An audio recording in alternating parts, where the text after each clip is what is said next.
थोड़ा सा मुख में डाल दो। इसी आश्रम से हैं, इस आश्रम के बारे में थोड़ा बताइए हमें। आश्रम ये रमण रेती धाम है, भगवान श्री कृष्ण की क्रीड़ा स्थली है। यहाँ पर ग्वाल बाल के संग वो लोटपोट किया करते हैं, करते थे नहीं करते हैं, आज भी करते हैं। अच्छा, आज भी करते हैं। तो मंदिर आपने दर्शन किया होगा, हम्म, तो मंदिर के पीछे में रेतियाँ हैं। हाँ। रेतियों में लोटपोट करते हैं लोग, आज भी ये परंपरा है। और भगवान के वहाँ पर पूर्ण रूप से एक भगवान का वहाँ पर जो विग्रह के रूप में स्थापित है और उन रेतियों में भी स्थापित है। 24 घंटे उस रेतियों से ऐसा तत्व निकलता है कि जो लोग पूर्ण रूपेण भगवान को जो समर्पित हो जाते हैं या ये भावना ये श्रद्धा लेके आते हैं कि यहाँ परमात्मा ने लोटपोट किया है, रमण बिहारी जी ने लोटपोट किया, उनको दर्शन भी होता है। अरे वाह। तो दिगंबर भगवान कृष्ण ने, जब दिगंबर मतलब बाल्यावस्था में जिस प्रकार से एक साधारण बालक रहता है उस प्रकार से मनुष्य का रूप धर करके वो आए और ये पूरे ब्रजभूमि में अलग अलग स्थानों पर उन्होंने लीला किया है। और ये गोकुल पुरानी गोकुल है, बाजू में ये महावन क्षेत्र है। हाँ। और ये पुरानी गोकुल है। इस पुरानी गोकुल में ही भगवान, वहाँ 84 खंबा है महावन के पास, जी जी, नंद भवन। हाँ। 84 खंबा, हाँ। तो वहाँ वो नंद भवन है।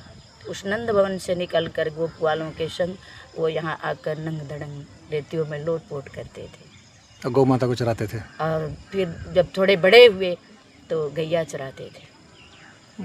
तो यहाँ ऐसे ऐसे दिव्य संत जो हमारे दादा गुरुजी एक मुट्ठी चना यहाँ रेतियों में भी वो देते थे, यमुना जल उलीच लेते थे और यमुना मैया के कृपा से वो तपस्या करते थे।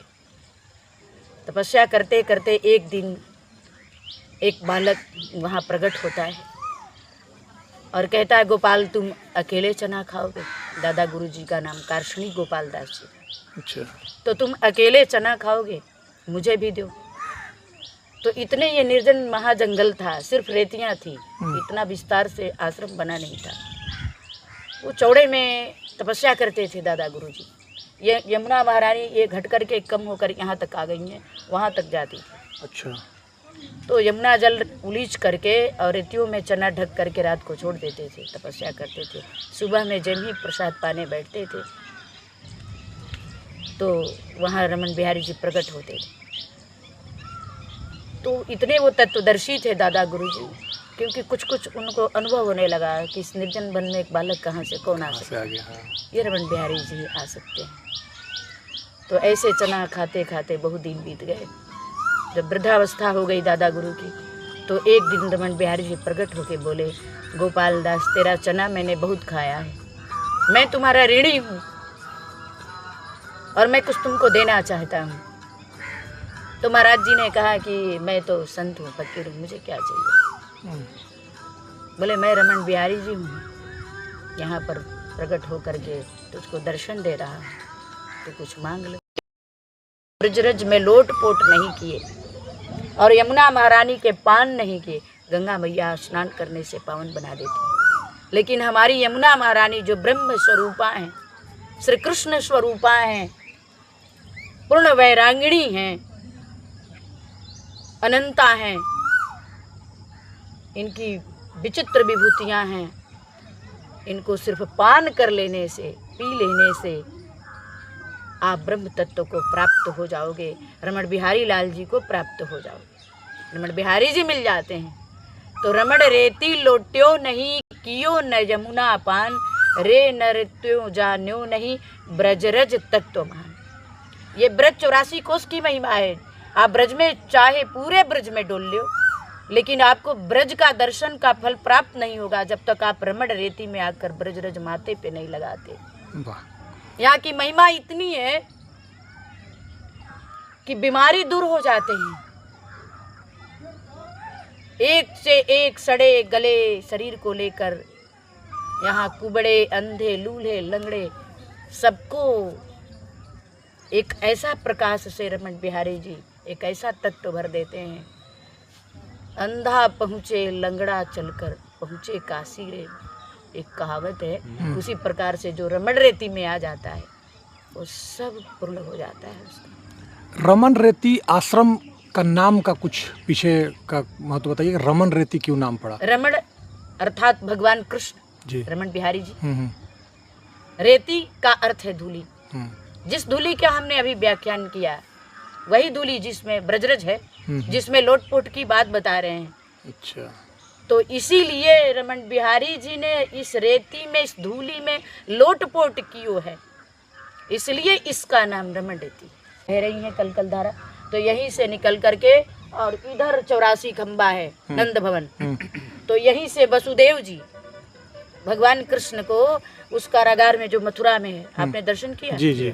तो वहाँ पे जो जेल है था, कारागार था, उस कारागार में जो भगवान कृष्ण ने जो जन्म लिया था, अवतार हुआ था उनका साक्षात, तो उस समय कंस के भय से मध्य रात्रि में इसी जमुना जी से चलकर और इधर से निकल करके वहाँ नंद भवन 84 खंबा है, उस नंद भवन में जा करके और पतली सांकरी गली आज मौजूद है, आज भी उसी गली से होते हुए नंद भवन को पहुँचे और नंद जी को अपनी लाला को दिए।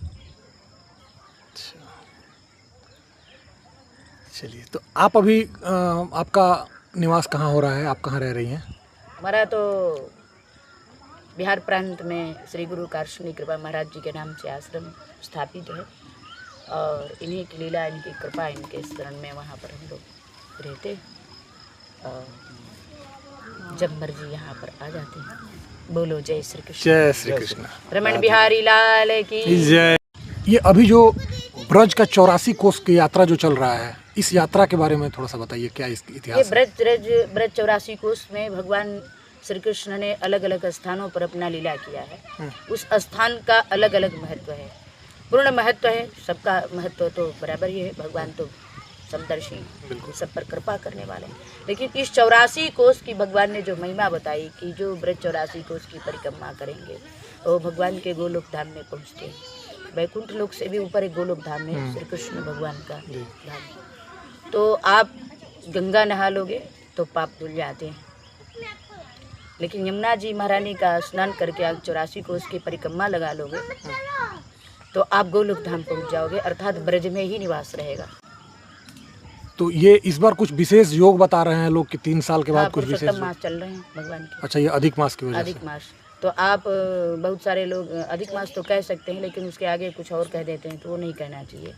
तो ये 13 मास जो हुआ 3 वर्ष पे जो आता है, तो भगवान के पास ये रोता हुआ गया। ये मास 13वां मास 3 वर्ष पर जब आता है तो ये रोता हुआ एक बार भगवान के शरण में गया। तो कहा भगवान सारे मास का नाम है और मेरा 3 वर्ष में आना होता है, तो इसमें लोग अछूत की दृष्टि से मुझे देखते हैं, कोई मेरा स्वागत नहीं करता और इस मास में कोई भक्ति भी नहीं करता, तो फिर मैं कहाँ जाऊँ? और मैं अपना नाम जानना चाहता हूँ। कुछ तो आप ईंट पत्थर पतंग कुछ भी तो दे दो। भगवान ने कहा मैं ईंट पत्थर पतंग कुछ नहीं दे सकता, मैं तुम्हें अपना नाम दे रहा हूँ। भगवान के ही नाम पुरुषोत्तम है जी।